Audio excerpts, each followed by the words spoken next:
Hi guys, welcome to my channel. Today we will write an essay, A Visit to Zoo. Let's get started.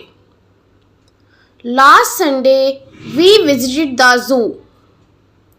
We bought tickets and entered it.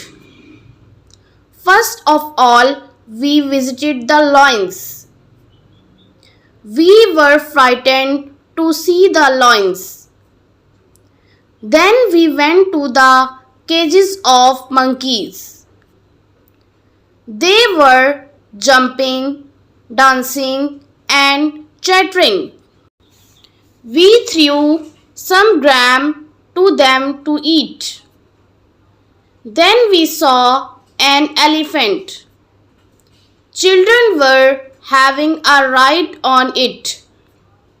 Then we went to the cages of birds.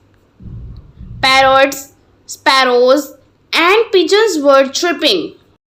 A peacock was dancing and pleasing the people.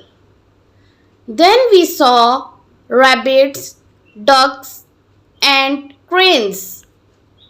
In the end, we saw jackals, bears, and foxes.